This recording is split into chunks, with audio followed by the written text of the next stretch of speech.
What happens when the greatest challenge to your Formula One World Championship dream comes not from a rival team, but from your own garage? That is exactly the storm brewing inside McLaren. Right now, Oscar Piastri may be leading the drivers' standings, but his teammate Lando Norris is right behind him, desperate to prove he is still the man to carry McLaren's hopes into the future. And while the two papaya cars scrap for supremacy, Max Verstappen and Red Bull are closing in with trademark relentlessness. A three-way battle has erupted, but the loudest warning has come not from a rival team, but from 1997 world champion Jacques Villeneuve. He has dropped a bombshell by insisting that McLaren cannot keep treating their drivers as equals if they want to stop Verstappen's comeback. They must pick a side now, and that side has to be Piastri. But how do you tell Lando Norris, the star British driver who has been the face of the McLaren rebuild for years, that he is suddenly playing second fiddle? This fight is no longer just about lap times. It is about politics, pride, survival, and the brutal reality that hesitation could hand Verstappen a free ticket back into the title fight. Villeneuve believes that if McLaren hesitate, Verstappen will devour them. He has already taken back-to-back wins.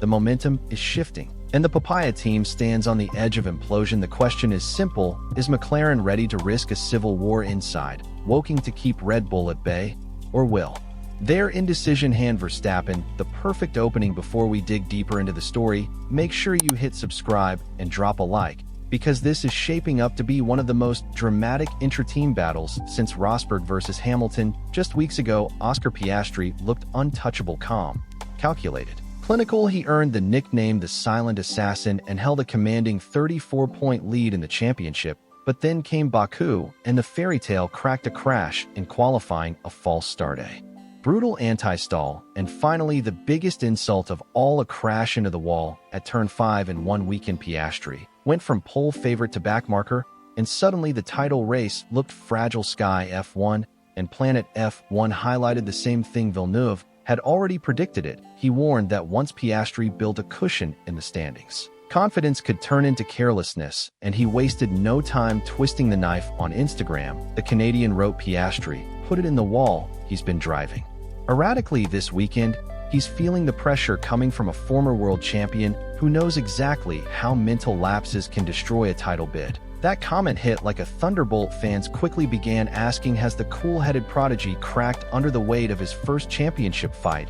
Or was Baku just a one-off disaster? Imagine being Lando Norris right now after years of carrying McLaren through its rebuild, signing the long contract that tied him to Woking and being marketed as the future world champion. He now faces the brutal reality that his own team might sideline him. Villeneuve did not sugarcoat it. If Verstappen keeps closing the gap, McLaren's only logical play is to crown Piastri as their number one. That leaves Norris not just fighting for points, but fighting for his very status within the team. His British fanbase, the loyal Lando faithful, will not take this lightly. They have followed him since his rookie days and branded him the chosen one, yet suddenly the prospect is real. Norris could be sacrificed on the altar of strategy just to slow Verstappen's march. And let's not forget, Norris has often been accused of benefiting from British bias inside McLaren. Rival fans constantly call him the golden boy. If McLaren suddenly swings behind Piastri, that narrative flips overnight. Norris could go from protected star to underdog in his own garage, and that is a dangerous place to be if you believe McLaren actually has the guts to tell Lando to move aside, smash that like button, because it could spark one of the ugliest decisions in modern F1. While Norris and Piastri lock horns, Verstappen is thriving. Back-to-back wins have put him firmly back into the fight. The gap that once seemed impossible to close is now shrinking, and as Villeneuve told OLBG, this is Red Bull territory. They are fighters. They thrive when the odds are against them. Verstappen doesn't need to win the political battle inside McLaren. He just needs to sit back and let them implode. Every hesitation,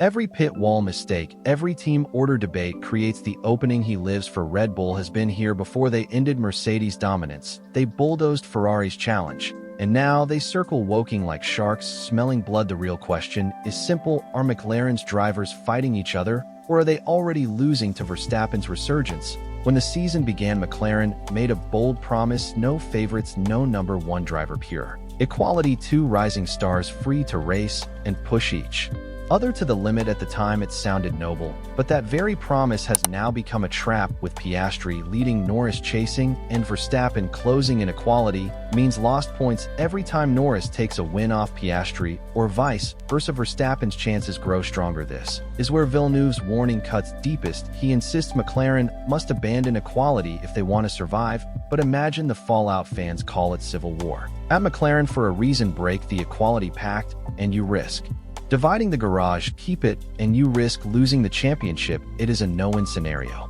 A strategic nightmare where one wrong call could define McLaren's legacy for the next decade. If you were Zach Brown, what would you do? Back the young assassin Piastri now?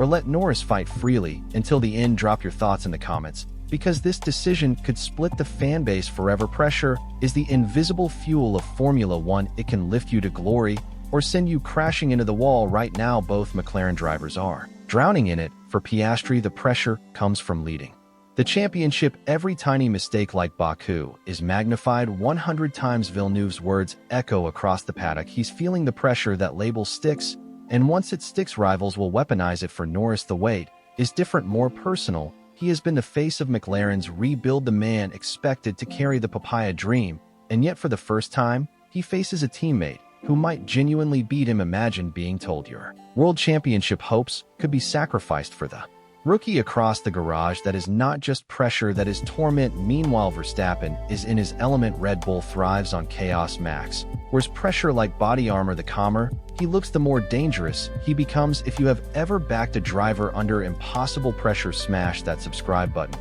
because this is the kind of psychological warfare that creates legends. Here is the brutal truth: Red Bull are the masters of survival.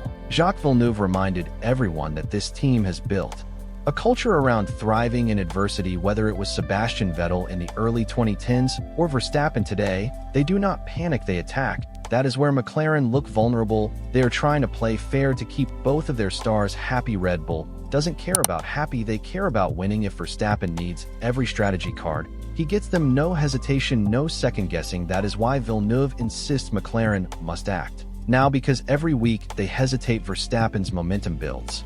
And once he smells weakness, it's game over. Ask Mercedes, ask Ferrari. They both learned the hard way. Red Bull never let opportunities slip. The real question isn't just whether McLaren can beat Verstappen on track, it's whether they can stomach making ruthless decisions off it. So here we are. McLaren stand at a crossroads. On one side, fairness, equality, and the promise they made to both drivers. On the other, ruthless strategy and a decision to back Oscar Piastri as the spearhead to stop Verstappen. But this goes beyond 2025. If they side with Piastri, they risk breaking the trust of Lando Norris, the fan favorite and long-term cornerstone of the team. If they let both drivers fight freely, they risk giving Verstappen the very window he needs to flip the championship upside down. It is the kind of decision no team principal ever wants, but every great team eventually faces. Ferrari with Schumacher, Mercedes with Hamilton and Rosberg. Now it is McLaren's turn, and this is where you come in. Should McLaren go all in on the Aussie silent assassin Piastri, or should they give Norris the freedom to fight to the bitter end? Either way, history will remember 2025